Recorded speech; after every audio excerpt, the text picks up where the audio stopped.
Viaje a ninguna parte, con Antonio Elegido.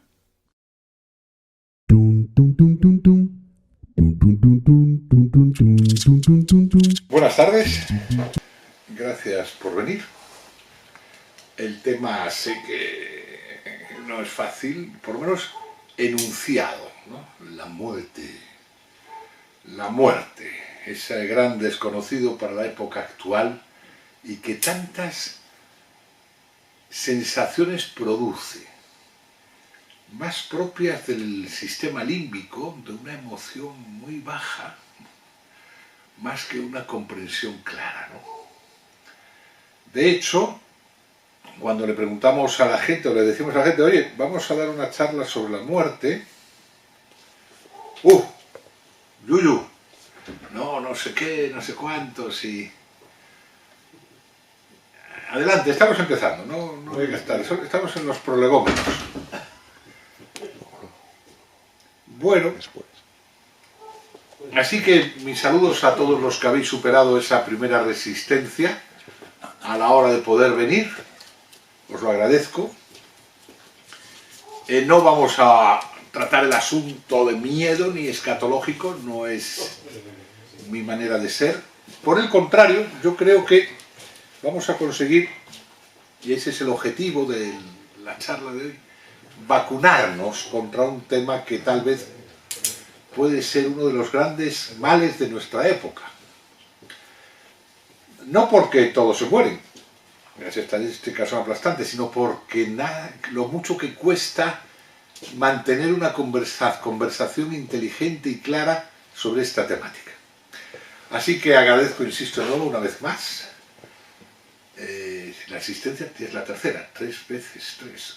Y también agradezco al ayuntamiento que nos haya dejado esta sala, al ayuntamiento de Villacarriedo y a su alcalde tan amable, Gelín, que nos ha dejado todos estos cacharros. ¿A quién más agradezco? Sí, en este tema no suelo hacerlo nunca, pero es que es un tema muy específico, que hace a lo personal. Pocos temas tan dedicados en lo personal como la muerte, ¿no? Aquí tengo que agradecer a mi mentor, aquel que supo enseñarme, mentor, amigo y maestro, Mario Rodríguez Cobos, que supo enseñarme la senda del estudio de esta temática a lo largo de muchos años.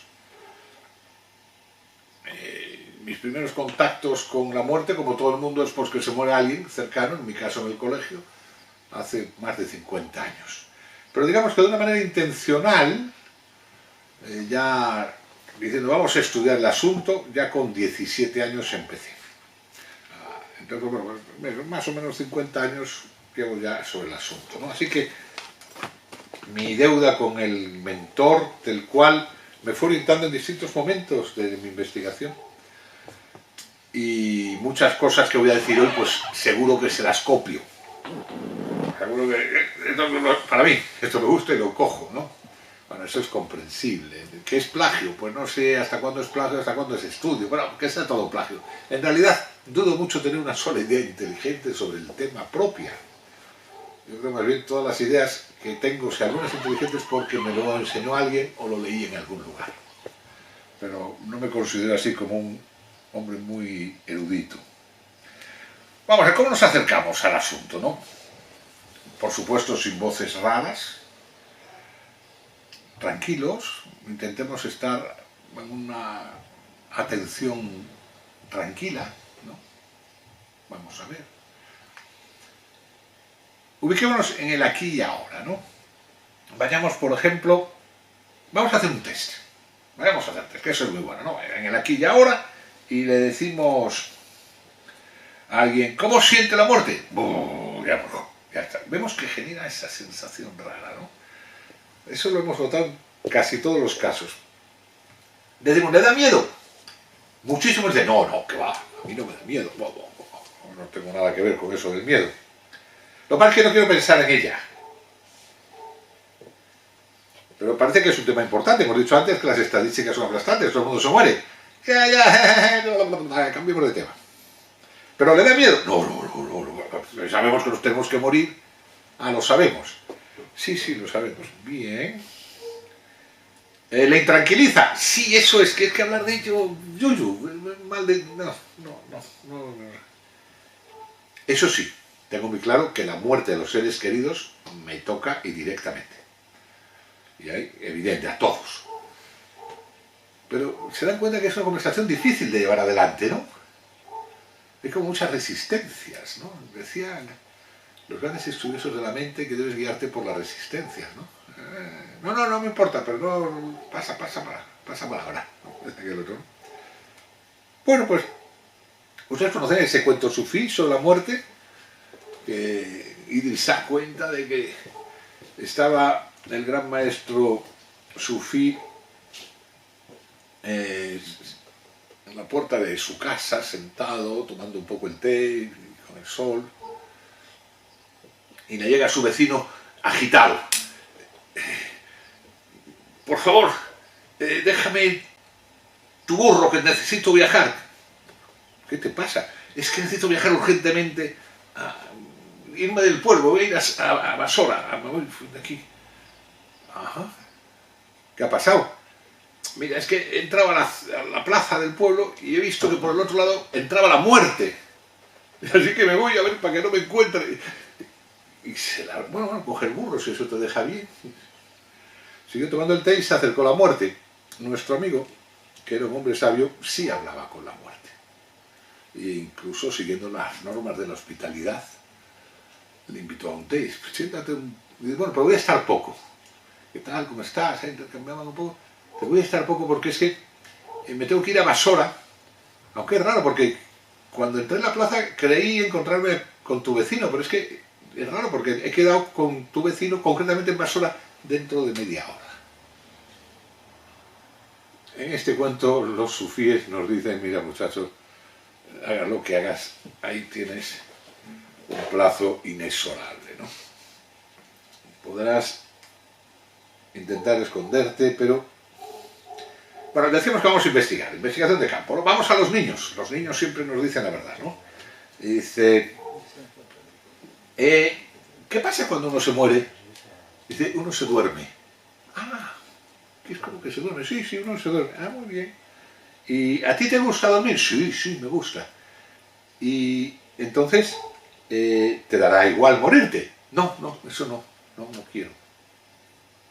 Ya en el niño pequeño encontramos que no, eso que dice de que es como el sueño, ¿cómo? Pero no es el sueño, es otra cosa. Bueno. Y seguimos con el niño. ¿Y qué pasa cuando uno se muere? Se va al cielo. ¿Y qué hay en el cielo? Juguetes y amigos, y te lo pasas muy bien, y tita no sé cuántos, y la abuelita, y no sé cuántos, muy bien. ¿Y te quieres morir ya? No, estoy bien aquí. ¿Por qué no? ¿Por qué es que se ponen tristes los papás y todo esto? No. O sea que tampoco, ¿no? Esto es raro el asunto. Esto de la muerte es raro. Así que vamos a un mayor. A ver, ¿qué pasa, mayor?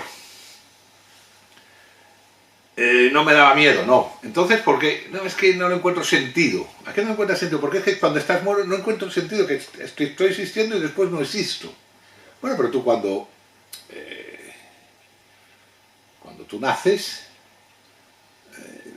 tampoco existías, luego existes. ¿Cómo es la historia? Ahí no hay tanto problema con eso del nacimiento. Y parece que sí con la muerte. Sí, pero es que con la muerte el problema es que no, eso de no existir, pero si no sientes nada, ¿no? En la muerte, ya hay muerte, se acabó todo, ya no sientes. Sí, pero me angustia eso, ¿no? Vemos que las respuestas que nos va dando la gente son un poco racionales, ¿no? Como decía antes, muy de sistema límbico, un sistema poco racional. Bueno, así que, como vemos, nuestras encuestas a pie de calle con los niños, con los mayores, no nos llevan muy lejos, ¿no?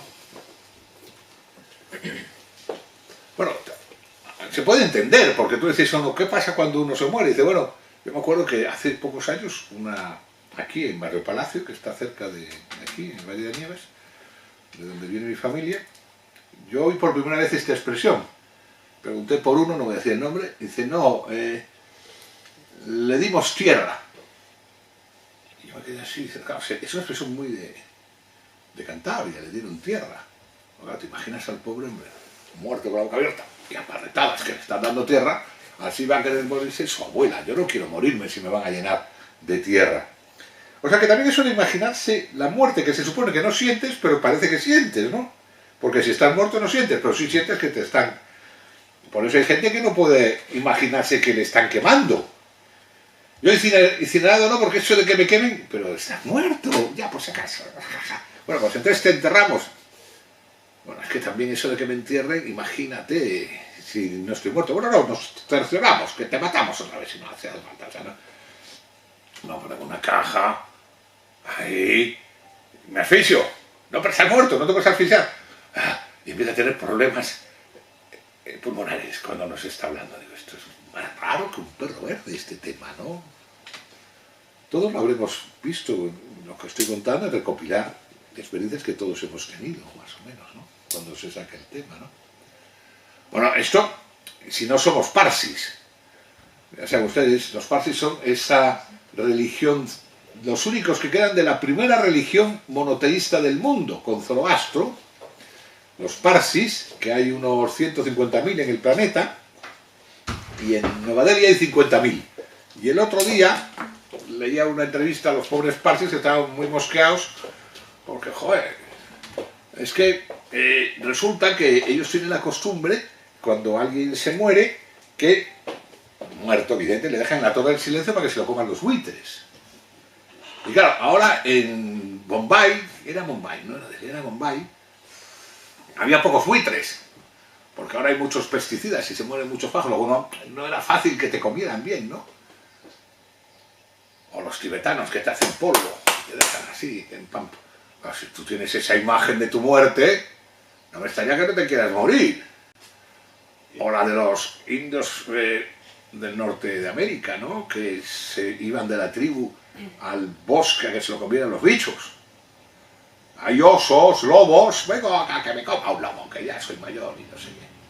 Joder. Con esas imágenes.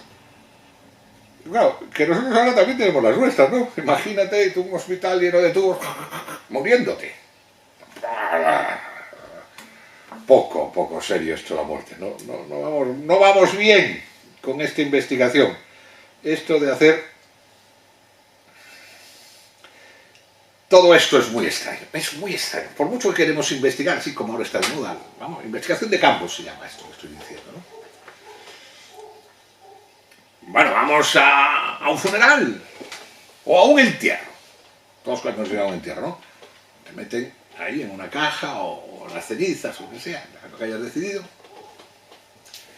Y empieza el cura o alguien prominente a hablar. Tú que en vida fuiste... Y entonces tú ya no sabes a quién está hablando. Está hablando al muerto. Porque tú sabes bien por... Luego se le dirige a los presentes. Después se dirige, porque allá en la gloria entenderás. Tú que estás intentando seguir la jugada, porque eres una persona correcta, que si está aquí, ¿dónde? Que si está allí, que si somos nosotros, que si es él... Bueno, se dan cuenta de mi desesperación, ¿no? En esta investigación que llevo adelante. No me lleva a ninguna parte. Es como el programa ese tan bonito de televisión. Viaje a ninguna parte. ¿Y qué? Siempre fue así. Porque a lo mejor esto que estoy diciendo es muy epocal, ¿no? Vamos a ver. En la época de los analfabestias, la gente se moría y se pegaba unos sustos de puñeta. Imaginaros, estáis en la cueva. En un mundo hostil y amenazante que no sabéis sus límites, que está lleno de bichos con dientes de sable o más grandes todavía. y que os comen, y que hace frío, perdón, y que en la cueva tienes que pelearte para tenerla, y de pronto el que está al lado, Juanito, se queda así. Juanito, Juanito, Juanito está muerto. ¿Dónde coño has ido, Juanito? Juanito, la analfabestia, se murió. Y tú, que no tienes ni puñetera idea, porque para eso eres bruto, te pegas unos sustos del carajo. Y Juanito muere, después el otro, luego no sé qué, aquel se cae y se ahoga. Así que no hubo más remedio que inventarse a un bicho que se llamaba chamán y empezar a poner un poco de orden en la jugada. Ahora, esto es un desorden. A ver, vamos a hacer unas cuantas ceremonias. Vamos a coger aquí y a bailar y a tocar el tambor y un poquito de esta plantita para que no te mueras necesariamente siempre que estás enfermo y no sé qué. Y ahora vamos a hacer una ceremonia. ¡Ah, qué gracioso! Ceremonia de paso. Y vamos a utilizar la magia para que si te mueres.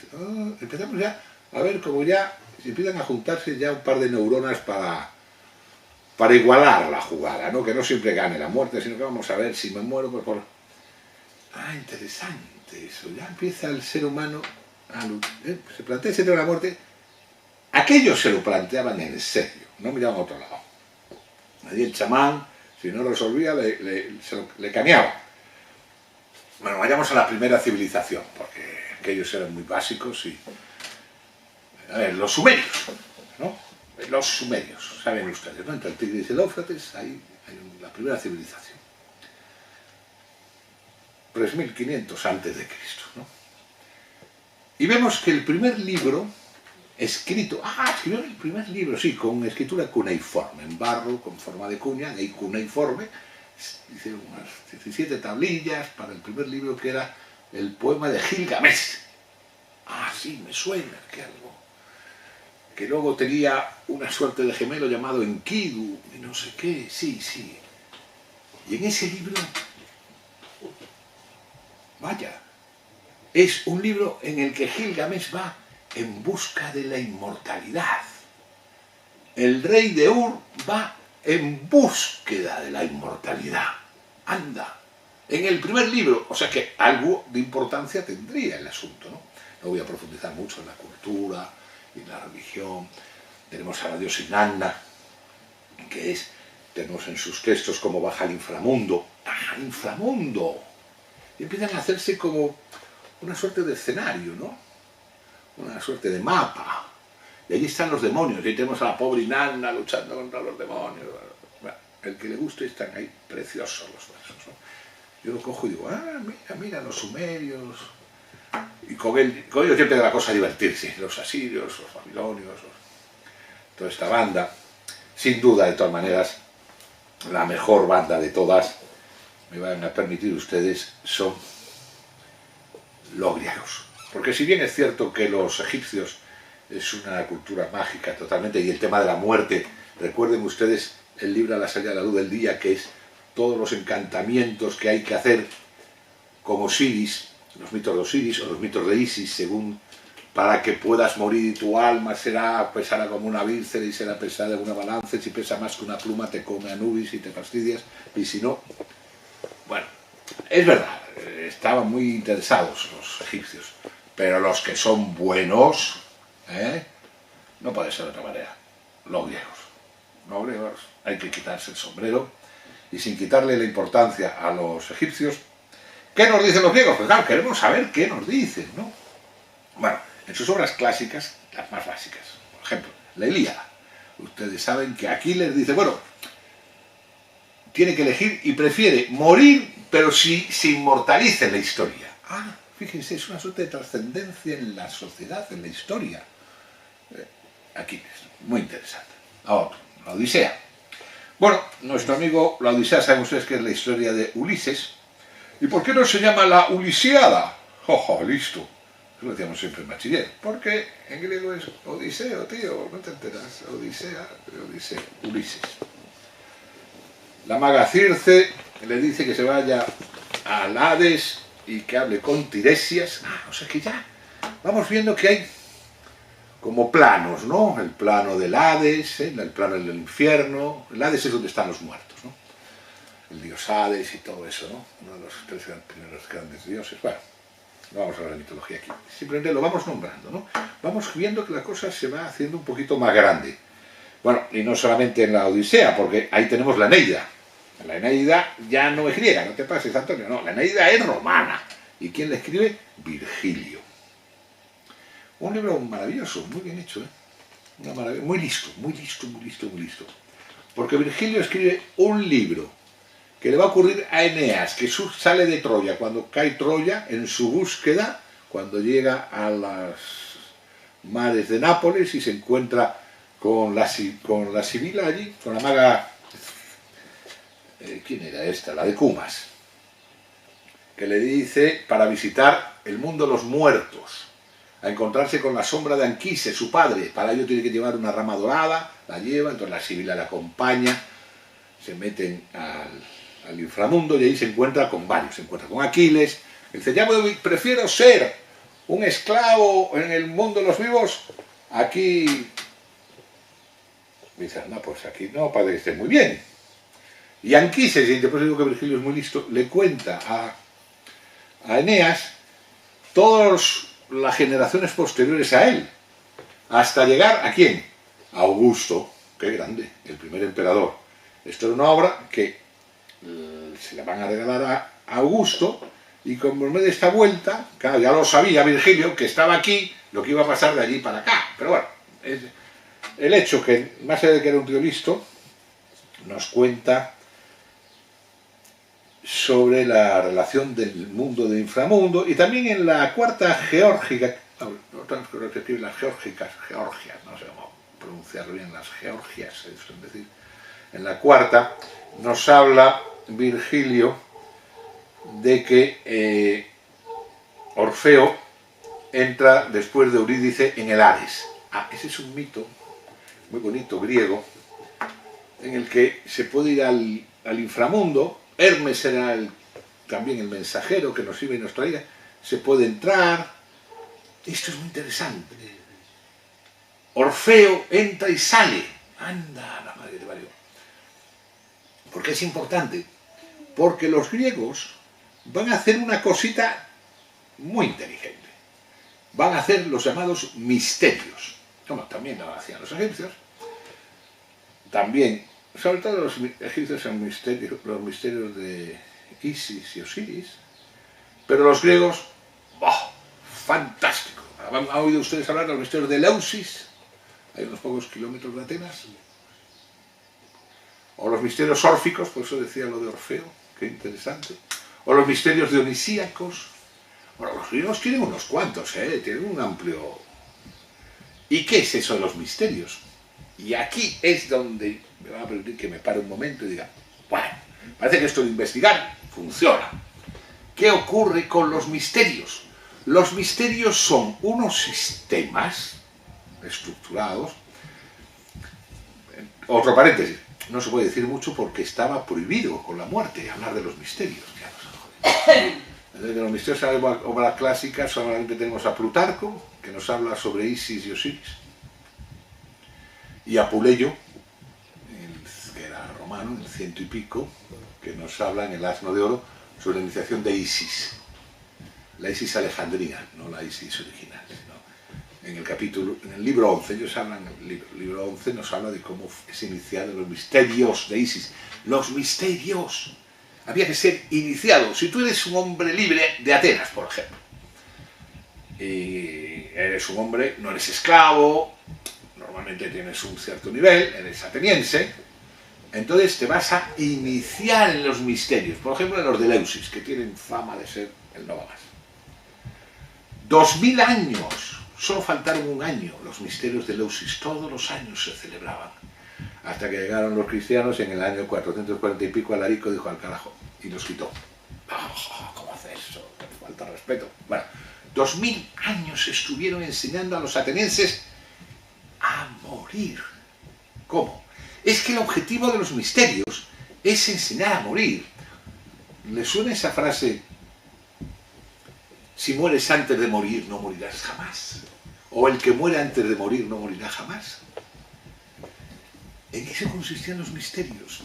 Te cogían, te llegaban, en el caso de los misterios de Eleusis estaban los misterios menores, los misterios mayores, no voy a profundizar en ello, pero sí me interesa mucho que quede claro que los misterios, en aquella cultura, se enseñaba al hombre libre a morir.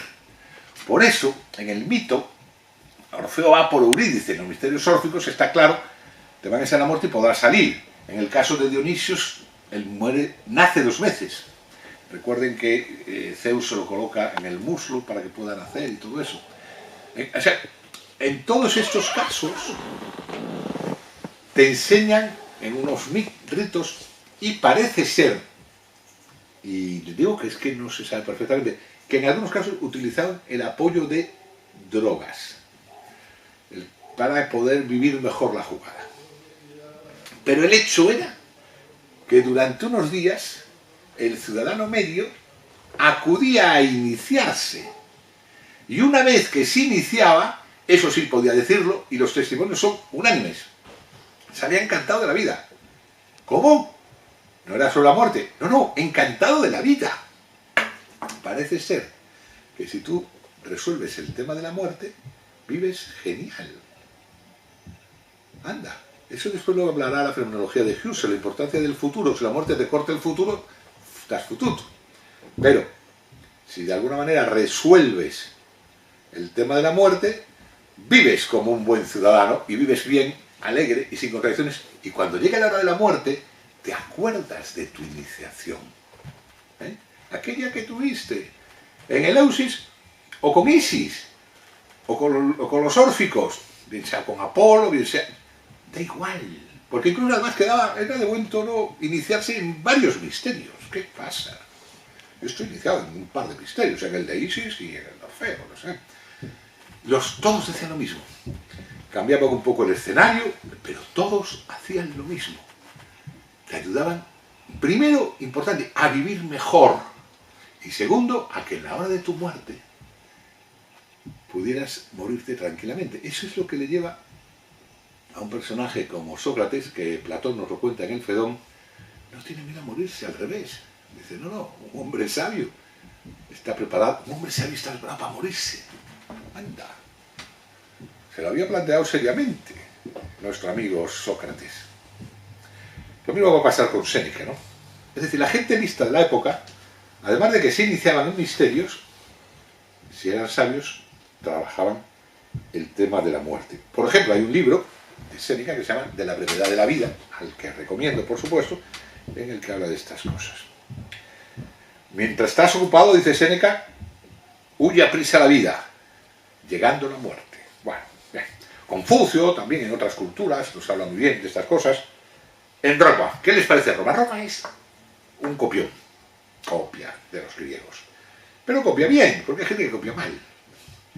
Y copia bien. Ustedes... Yo me quedé asombrado cuando encontré aquella ceremonia de los romanos, que es el triunfo. Cuando un general ganaba una buena batalla, por ejemplo César, contra los Vercingetorix, los franceses, le gana y se lo lleva prisionero a Roma, es recibido en la ciudad imperial como un triunfo, el Senado le concede el triunfo. Entonces llega él al pie de las legiones, entra por ahí con sus esclavos, con sus tesoros y todo. Julito, y todo el populacho. Genial, ¿no? Una ceremonia bonita, ¿no? Ese hombre está en el esplendor. ¿Qué pasa, no? Me he peleado con estos, he ganado y además Roma se ha engrandecido, el imperio. Iba en una cuadriga y ahí había un auriga, saben que son los que llevan, los conductores de cuadrigas, son los aurigas. Va llevando los caballos, no sé. Y ahí Julio, ¿qué pasa, muchachos? ¿Todo bien? Encantado, gracias por venir, Pepe, no sé qué.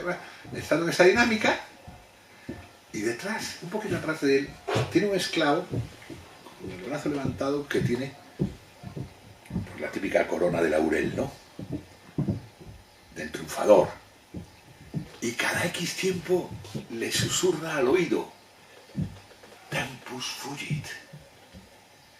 Recuerda que eres mortal. Qué grande eso. Qué grande. Ya eso podrían decir nuestros políticos cuando ganan las elecciones. recuerda que eres mortal, miento un poco menos, muchacho. Ya un poco más. ¡Qué grande! ¡Qué ejemplo! Da gusto estudiar a los clásicos, ¿no? ¿Por qué usted estudia a los clásicos? Una hemorragia de satisfacción. ¡Qué placer estudiarles a estos muchachos! Así que ya nuestra investigación va avanzando, ¿no es cierto? Bueno, ya digo que Platón, además de en el Fedón, de no tener miedo a la muerte, el tema de los misterios que os he ido comentando,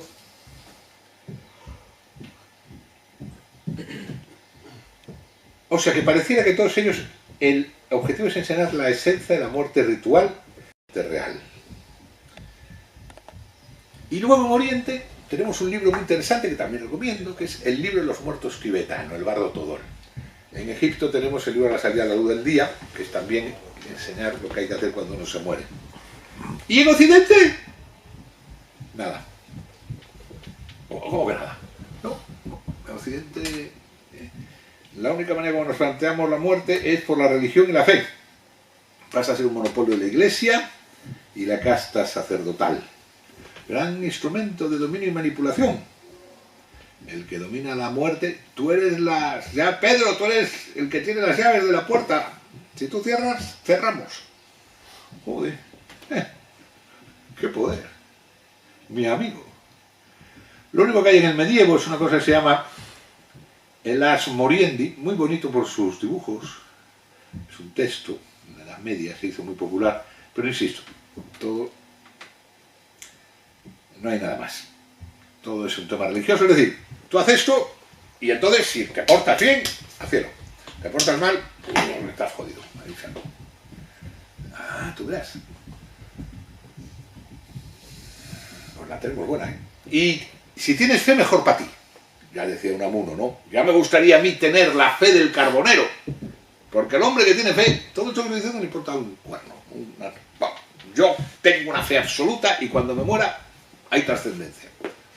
Da igual que sea verdad o mentira, el hombre tiene fe. El problema es que estamos en un mundo racional y muchos estamos con la cabeza dando vueltas. Y ya me gustaría tener la fe. Oiga, ¿tiene usted un poco de fe? Ah, amigo, eso te lo da Dios. Y si a ti no te ha dado, te fastidia. Yo, hagamos un por favor. No.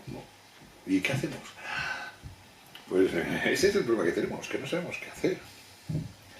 Quitando a algún ocultista, por ejemplo, la masonería en el siglo XVIII, cuando se empieza en 1720, en Londres, tiene un sistema de pequeñas muertes rituales también, pero quitando ellos un poco, la masonería, algún ocultista que otro, Lester Crowley también.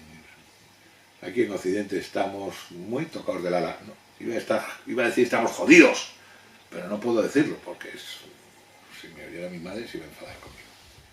No puedo decir esas palabras, pero estamos jodidos. ¿Hasta cuándo? Porque no hay futuro. A eso que decía en el frontispicio de la puerta del infierno el Dante, ¿no? El Dante, qué buen viaje nos hace, ¿eh? Antes no lo cité, ¿en qué estaría pensando? El Dante con la Divina Comedia.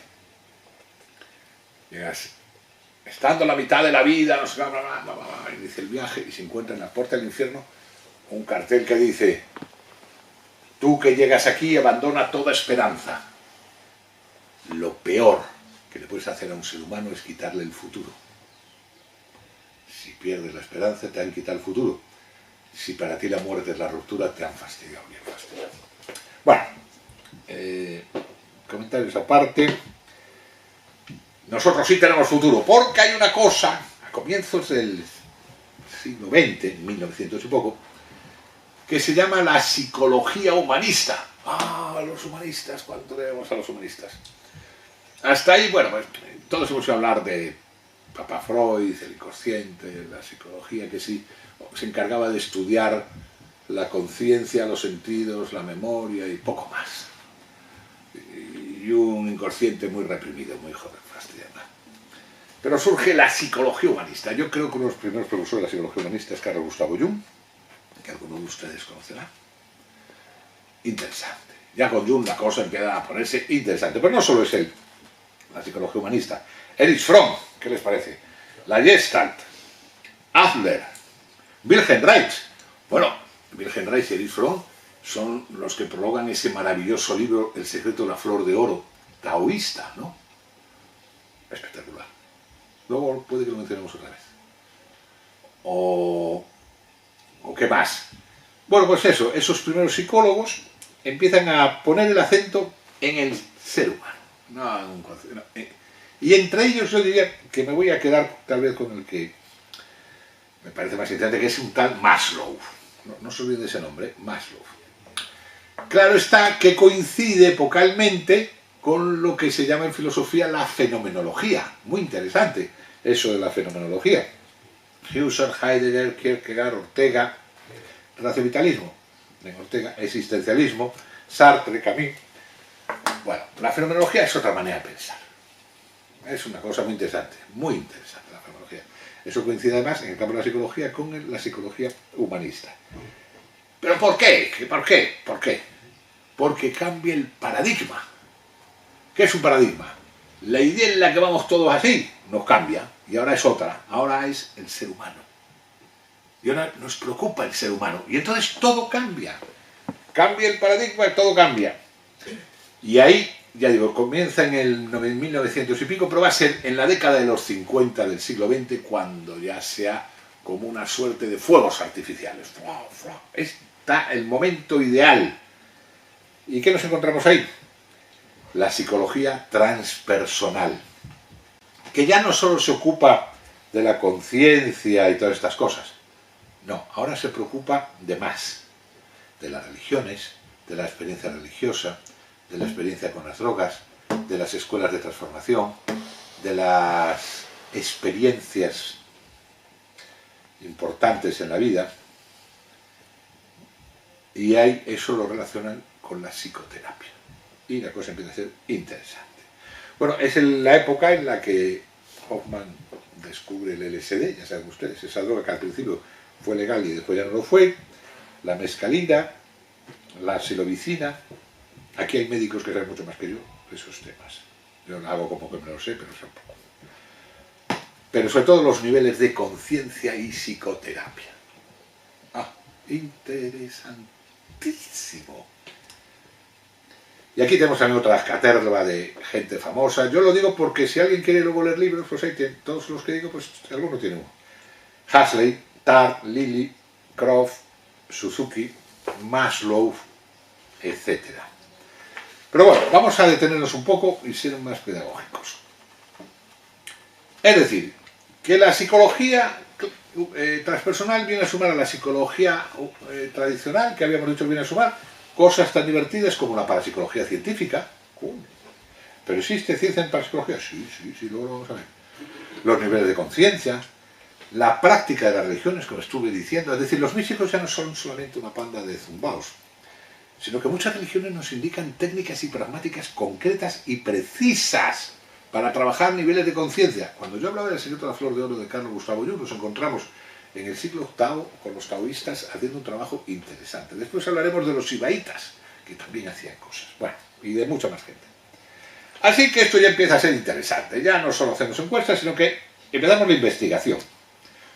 Y aquí voy a intentar ser rápido porque yo sé que me enrollo más que las persianas y no sé ni siquiera cuánto tiempo llevo. Vamos a ver. Empieza la investigación. Por ejemplo, yo le he ordenado de esta manera. Primero, las experiencias fuera del cuerpo, lo que se llama out of the body experience. Se comenta que el 5% de la población ha tenido la experiencia de salir fuera de su cuerpo.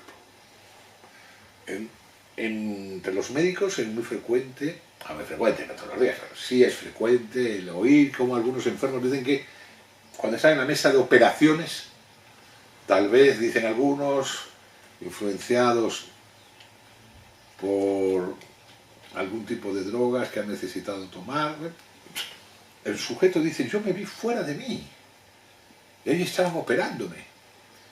Bueno, dicen, pues una alucinación, no sé qué, pero además, a que ustedes estaban hablando de esto. Coño, ya una cosa graciosa. Y aquí, que me fui a dar una vuelta, mientras ustedes me esperaban, en esta sala de al lado pasó tal cosa.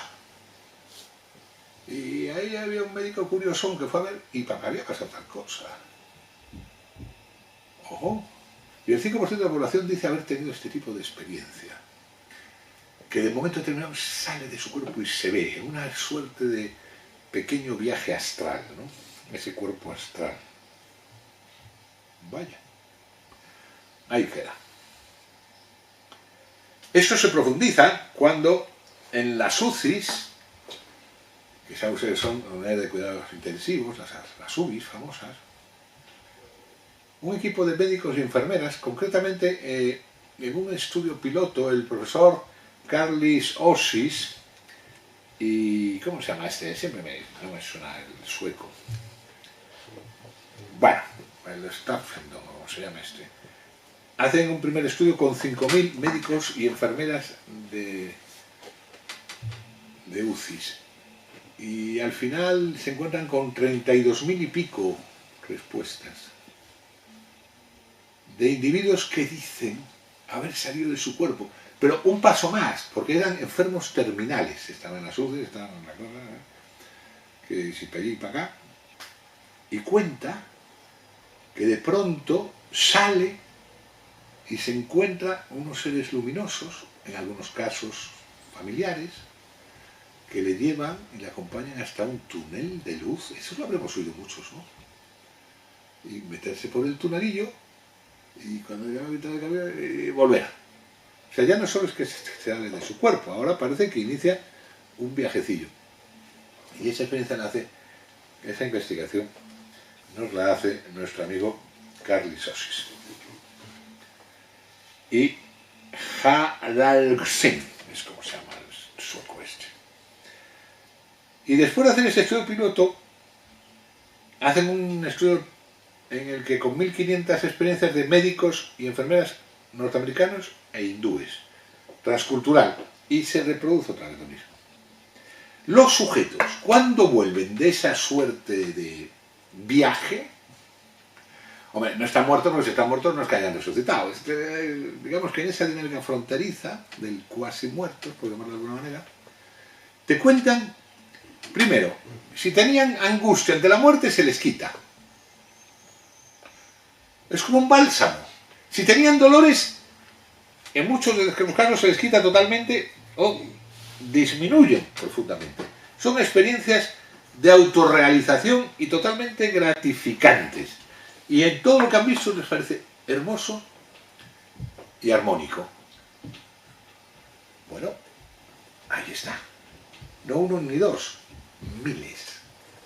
Yo sé que a cualquier profesional que le preguntemos, no te va a decir que conoce miles, pero sí conoce varios casos. Al final, según las estadísticas, un 5% de la población tiene este tipo de experiencia, ¿no? Así, que a lo que habíamos dicho del Out of the Body Experience, las experiencias que Moody cuenta en su libro Vida después de la vida, de que uno se va y se ve desde arriba. Esto, que decimos que según la Asociación Internacional para el Estudio de la Muerte, ellos dicen que 1 de cada 3 personas ha tenido esta experiencia. Me parece una pasada. Yo digo que un 5% y ya es mucho. Le sumamos lo de las UCIs, lo del viaje, un paso más allá. La cosa empieza a ponerse interesante. Si nosotros somos gente tranquila y fría, y empezamos a ver textos, investigaciones, y hablamos con médicos y con personas, y nos lo cuentan, me está de acuerdo conmigo en que vamos a poner la oreja, ¿no? No es un enfebrecido loco que publica un libro, no, son escuelas muy serias. Sigamos, más allá. Bueno, aquí yo he puesto mi experiencia personal, que creo que la coloco como testimonio. Yo habría ayudado a morir más de 30 personas a lo largo de mi vida. Me venían, me buscaban y querían que les ayudara. Mi experiencia personal, en cerca de 30 casos, acompañando a moribundos, tal vez como decían la religión cristiana, ¿no? Acompañar a los moribundos, a los enfermos.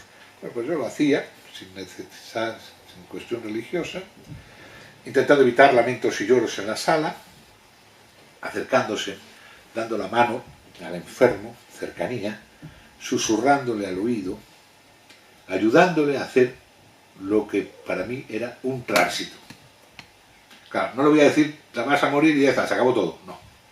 Yo era de los que creen en el tránsito. Le intento ayudar a disponerse de la mejor manera posible hacia el viaje. Eso significa que esa persona necesita reconciliarse con su pasado, con las situaciones que tenga completas. La actitud de uno tiene que ser una buena actitud con la persona. Cuando lloran les echas de la sala a los llorones, fuera, fuera, fuera. Aquí no necesito llantos, aquí necesito tranquilidad, cercanía, amabilidad. Cuando mis padres murieron, los dos, así se hizo con ellos. Y luego hay una cosa que mencionaremos más tarde, que es la famosa guía del camino interno. Pero eso lo hablaremos más tarde, ¿no?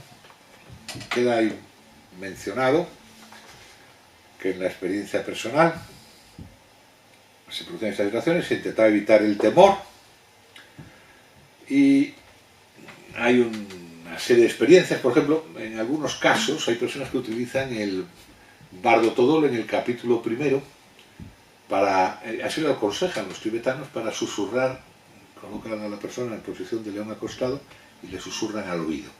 Yo personalmente, por mi formación, ya les citaba antes a mi profesor y mentor, Mario Rodríguez Cobos, yo utilizaba la guía del camino interno, que me parecía más adecuada y más precisa. En todos los casos, de todas maneras, se abre el futuro a esa persona y consigues que una persona que está dolorida, enferma, con temor, se vaya quedando más tranquila, se reconcilie con el momento que está viviendo y se disponga al último paso. Yo lo único que sé es que en aquellos casos en los que ayudé, esas personas se transformaron en todos los casos. Y en todos los casos se quedaron. Incluso conozco un caso tremendo que la persona no quería morirse. Y ahí estás. Dime tú, el papelón. Le ves, el tío estaba histérico y se estaba muriendo. O sea, se oponía con todas sus fuerzas. Y veía entidades en la habitación. ¿Que vienes por mí? No sé qué. Bueno, así no te aconsejo ni a ti ni a nadie morirse de esa manera, ¿eh? Con mucha tranquilidad, dando la mano, hablando, oye, mira, no sé qué, no te opongas, ante una gran fuerza retrocede hasta que ésta se debilite, después avanza con resolución. Haz lo mismo que recomienda la profesora Kübler-Ross. ¿Ustedes han oído hablar de la profesora Kübler-Ross? Que es una psiquiatra norteamericana en la que habla de los 5 estados cuando una persona se va a morir. ¿Dónde coño te tengo? Si es que son demasiadas cosas. Bueno, pues por aquí lo tengo. Pero me lo sé de memoria. Yo solo lo quería leer para... Decía Kübler-Ross que cuando una persona sabe que se va a morir, empieza con la negación. No, me voy a morirme yo, bla, bla. ¿Qué dices? Hablo en general, no todos, ¿eh? Hablamos a veces de que te vas a morir y digo, no, hombre, que no. Te has confundido, no soy yo. No. Negar. Después viene, creo que era el pacto. Bueno, ¿qué tal si, bueno, me voy a morir, pero no ahora, ¿no? ¿Qué tal si me puedo morir dentro de un ratito, unos meses, unos años, ¿no? Tengo cosas que hacer, ¿no? Los famosos 5 estados de Kübler-Ross es lo que yo tuve que hacer con aquella persona que no quería morirse. Y después realmente se murió muy tranquilamente y dio gusto. Así queda él. Y eso es muy interesante porque la gente, los familiares, cuando ven que el que parte de forma tranquila, reconciliada consigo mismo, primer problema, hay que reconciliarse con tu vida, lo que has hecho con tu vida. Primer punto. Y después de que te reconcilias, aceptar la situación en la que te encuentras. Y después es cuando te puedes sentar bien. Ya digo que esta guía del camino interno es muy, muy interesante para ayudar, o esto mismo el Bardo Todol, para ayudar a esta persona a seguir sus sensaciones, sus estados de conciencia y cómo puede ir yendo hacia adelante, ¿no? Bueno, pero no profundicemos tanto en mi cosa personal y sigamos viendo las experiencias. En la psicología transpersonal hay unas experiencias muy bonitas con psicoterapia y drogas, con enfermos terminales de cáncer. Huxley, concretamente, no sé si ustedes han leído la carta de su mujer, Laura, en los últimos días de Huxley, él pidió que se le diera un poco de LSD que tomaba para ayudar al tránsito, ¿no? Lo colocan en un libro maravilloso que se llama Moksha, en realidad Moksha significa liberación, en el que su mujer publica los últimos estudios de Huxley, ¿no?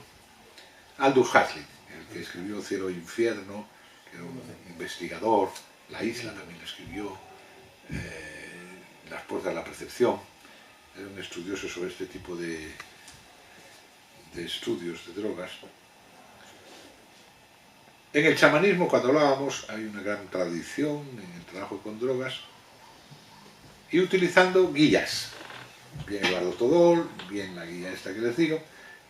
Lo de las drogas sirven más que nada como para ayudar como sistema de iniciación previo. No todos están de acuerdo de que sea necesario, ¿eh? Parece bastante más importante esto de los libros referenciales o lo de los misterios que decíamos antes. No necesariamente hay que tomar drogas. ¿La droga qué hace? Te ayuda a descender en tu nivel de conciencia. Luego, si el que está por ahí sabe un poco de niveles de conciencia, sabe cómo trabajar con los niveles de conciencia. No es tan complicado, si lo estudias un poco, claro, aquí todo hay que estudiar un poco. Y entonces, la psicología transpersonal inicialmente inicia las drogas, ¿no? Y está muy bien, porque además, ya digo, coge enfermos terminales, pequeñas sustancias LSD y el libro vuestro tibetano, ¿no? Y hace que esos señores, en esa relación, en esa dinámica de psicoterapia, que insisto, tienen primero que reconciliarse con su vida, etcétera, etcétera, todos esos pasos que os he comentado en el personal tienen que hacerlos. Y ya se quedan con una actitud que siempre era gracioso. Bajaban los dolores, bajaba la angustia ante la muerte y se quedan en una actitud tranquila para disponerse hacia el momento de la muerte. Eso es lo que llamó mucho la atención a los psicólogos transpersonales, ¿no?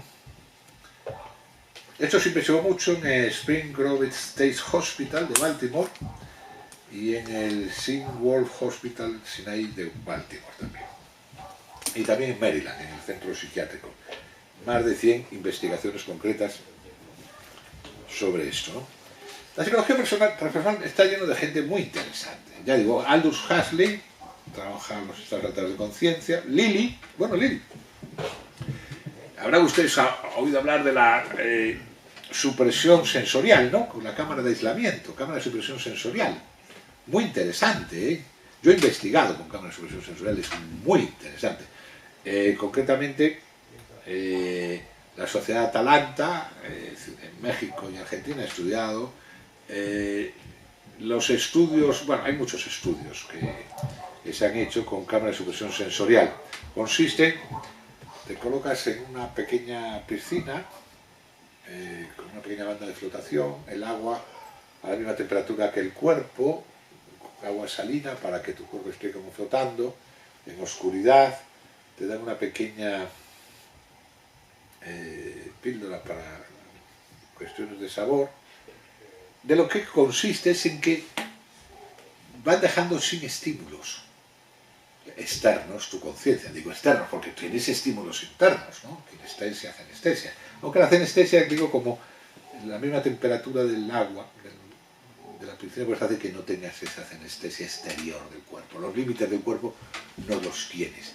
Entonces tu nivel de conciencia te das cuenta que baja de la vigilia a un estado más bien más cercano al semisueño. No al sueño, al semisueño, ese estado intermedio. Y ahí es el estado ideal para trabajar ciertas cosas. Y ahí empiezan a surgir imágenes, traducciones de impulsos. Bueno, no vamos a explicar porque el tema es muy complicado, pero es muy bonito. Y entonces ahí, en ese tipo de cuestiones, se puede trabajar. Bueno, ya digo, Lilly fue de los primeros, pero tampoco nos fiemos mucho de que fue de los primeros, porque esto es lo que hacían los místicos cuando se iban a una caverna. Me voy al desierto a meditar un rato, me voy a una cueva. ¿Qué haces en la cueva? Cámara de supresión sensorial. No, yo soy egipcio y lo tengo mejor. Yo tengo una pirámide genial y tengo la cámara del rey, incluso con sarcófago, que me quedo ahí un día y pico en una ceremonia de iniciación en los misterios.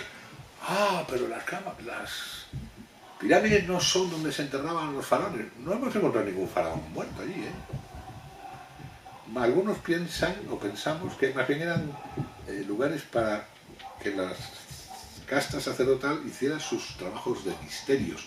Cogen al muchacho, le preparan, luego le llevan por el pasillo de las columnas, en las que hay varias deidades y antorchas pasegando, se te coloca en el sarcófago. Ahora que estás muerto, oirás pesar el ruido de balanzas en el que se están pesando tus acciones.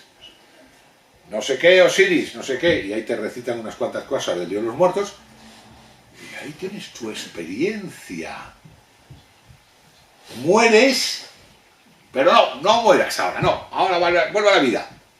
O sea, tú ya te ibas. Pero te dicen, no te vayas. Sales de ahí y lo que decía antes de los misterios, ¿no? La cámara de supresión sensorial, que se caía muy listillo por inventar eso, lo habían inventado hace ya bastante rato, ¿no? Bueno, el Croft trabaja psicoterapia y LSD, y como la LSD se la prohíben, ¿pero por qué tendrán que prohibir tantas cosas? Basta ya de prohibir. Ni siquiera los investigadores les dejan. Bueno, pues entonces descubre otra cosa, que es la investigación holotrópica. ¿Y eso qué es lo que es? La investigación holotrópica. Eso es muy fácil. Eso también lo utilizaban mucho los tibetanos, los budistas. Los budistas son gente buena, son gente muy buena en estas cosas. Pues ¿en qué consiste la respiración holotrópica? Es respiración forzada. Y luego también te dan un abrazo por detrás y te producen problemas de respiración. Te lo trabajas, produces una hiperventilación y te colocas, te das unos colocones de madre muy señor mío. Y puedes perder la conciencia, puedes cambiar de nivel de conciencia y ahí empiezan a pasar cosas. Es decir, son vías de entrada. O sea que no es necesario que te pongan la jeringa o la plastillita. Hay muchas fórmulas. Y algunas sin llegar a esos niveles. Ahora les comentaré. Pero antes paso por aquí. Charles Sturt trabaja mucho la muerte y la parapsicología. Bueno, la parapsicología es para hablarla despacio, Erich Fromm y Suzuki con el psicoanálisis y budismo zen. Wolf, psicoterapia y LSD. Panke, la psilocibina y la mística. Ya empezamos a acercarnos a la mística. ¿Qué creen? ¿Que me había olvidado de ella? No me he olvidado. Timothy Leary, experiencia psicodélica con el bardo Todol. Y aquí hay una cosa que a mí me encanta. Yo no sé, hay gente que no le gusta, pero a mí me encanta. No sé si ustedes han oído hablar de el señor Maslow, Abraham Maslow, lo que él llama experiencia cumbre. Maslow dice, el 2% de la población, yo creo que mucha más, un poco elitista el Maslow, ha tenido una experiencia que le ha transformado en su vida. Es decir, algo parecido a lo que le pasa al Saulo cuando se cae del caballo, pero sin el contexto religioso.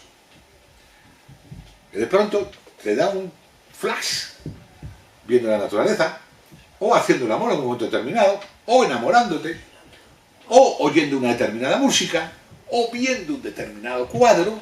De pronto te quedas así y tienes lo que llama Maslow experiencia cumbre. Eso es muy, muy, muy, muy importante. Que no te olvides de ello. La gente tiende a olvidarse. No te olvides. Por un momento, tu estado de conciencia se modificó, se alteró. Se modificó el concepto del tiempo. Se modificó tu sensación de ti mismo. Eso es lo que llama Maslow experiencia cumbre, que tiene libros hablando sobre ello. Pero tampoco es el que lo inventa, Él le llama experiencia cumbre y todos los progres se quedan muy bien. Bueno, ya en el banquete, Platón nos habla de experiencias similares, y bueno, y si a usted le gusta la música, por favor, mírese uno de los vídeos de Celibidache, ya sabes, ese maravilloso director de orquesta rumano, que le pregunta a uno de sus alumnos listos y adelantados: ¿por qué te dedicas a la música? No, porque la sensación de belleza. Dice, no te confundas, muchachito. La belleza es el anzuelo para ir hacia otro lado, para sentir otro tipo de experiencia. Celibidache, muy grande Celibidache. Es decir, la experiencia de la belleza, que también va a desarrollar Kant con lo bello y lo sublime, en su estado más profundo, es transformador. Atiende esos estados cuando surjan y agradece en tu interior. Te puede ir paseando por los valles pasiegos. Me lo salto porque tengo tantas cosas que decir. Simplemente comentarles que la psicología personal le da mucho interés a las religiones, porque dejan de ser esa panda de locos histéricos. Como a mí me dijo una vez en una conferencia: oiga, usted, Teresa de Ávila era una histérica y tú un cabrón. ¿Pero cómo me dices eso? La experiencia mística es una de las cosas que tienen que estudiarse tranquilamente y más en profundidad. En el caso de todas las religiones tenemos experiencias de sobra. Sin ser exhaustivo, lo que me interesa a las religiones, y era lo que me interesaba a la psicología transpersonal, es las experiencias profundas. Y tenemos decenas de procedimientos. Con el cuerpo, trabajos con el cuerpo, que es el caso de los fakiris o de los ascetas, ayunos, flagelaciones, modificación del sueño. Muy interesante las experiencias con el sueño. Bueno, con la música, ¿qué les parece a ustedes el caso de la experiencia de los sufíes con el sei, o de los mantras en el hinduismo, o del canto gregoriano, o los cantos tibetanos, o los campos ortodoxos, con ritmos, algunos violentos, como es el caso de la darum en el candomblé, o el de los sufíes chechenos? Les recomiendo que vean a los sufíes chechenos hacer esos famosos bailes sufíes. Verán que no se parecen en nada a los turcos. O trabajando con la emoción. ¿Qué les parece la oración del corazón de Nicéforos, de la Filocalia? O Rumi, o Teresa de Ávila, o Juan de la Cruz, o las experiencias de Bhakti Yoga con la energía. Les hablaba antes de los Shivaitas. Y el Tantra hindú, no eso que hacen los argentinos para ligarse jovencitas. No, hablamos en serio. Bueno, es una broma, argentinos, no todos son iguales. Lo que pasa es que da el caso de que profesores de yoga eran argentinos todos y todos eran lo mismo. Bueno, no solo ellos. Con la energía les nombraba también el caso de los taoístas, el secreto de la flor de oro. Bueno, en el caso de los siloístas, como escuela de transformación, yo veo dos grandes escuelas de transformación en el siglo XX, Gurdjieff y los siloístas. El trabajo con nuestro yoga y muchas otras cosas son para estudiar despacio. En el caso de la psicología transpersonal se va a aquellos que nos producen experiencias, sin preconceptos. Los trabajos intelectuales, bueno, los budistas, hay que quitarse el gorro. Si ustedes tienen la oportunidad de leerse el Sutra Satipatthana del budismo, eso sí que es hablar de la atención y no lo que está ahora de moda en Estados Unidos. Gurdjieff trabaja muy bien la atención. Bueno, procedimientos, todos ellos que nos llevarían, y aquí voy a poner el toque más científico, menos descriptivo, a desarreglos enzimáticos cerebrales, normalmente tipos de proteínas, modificaciones, a estados de anoxia, faltos de oxigenación cerebral, o a supresión de datos sensoriales. Todo esto, por ejemplo, Salvatore Puleda en su libro Informe Tokarev lo describe perfectamente. Pero yo que estuve en Moscú hablando con mis amigos rusos, pues hablábamos de estas cosas, ¿no? Y bueno, ya todo tiene un final, ya no puedo aprovechar más de ustedes, mejor para ustedes. Tenemos, ahora si quieren alguna pregunta, alguna maravilla, algún mal gesto, solamente acabar, que no les hablo de espiritismo ni de reencarnación, porque se ha demostrado en el caso del espiritismo, bien sea de Umbanda o bien sea kardecista, que no es válido para que nos hablen del más allá.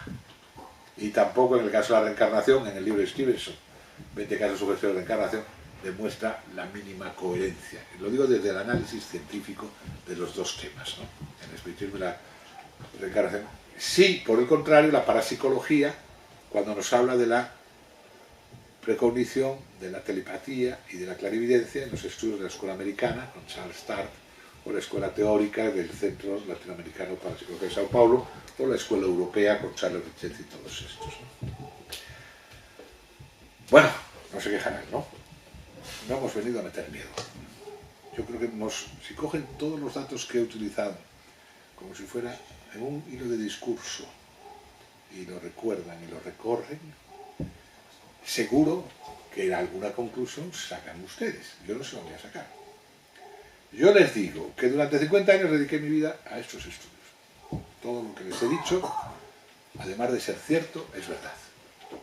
Están esos estudios, esas investigaciones, esos libros que lo cuentan, esas personas que lo testimonian. Un caso, para mí, es una línea de estudio de las 7 que les he comentado, ¿es suficiente? Pues no. Pero mi pregunta es, ¿y las 7? ¿Si las usan? ¿Y se tranquilicen, que vamos a ver? ¿Quién sabe? Yo, cuando hablo de la muerte, me refiero a estos temas. Ahora, a ustedes les queda el tema de reflexionar, sacar sus propias conclusiones. Y yo espero con ello haber aportado un pequeño granito de arena. Muchas gracias y si quieren pasamos al trabajo.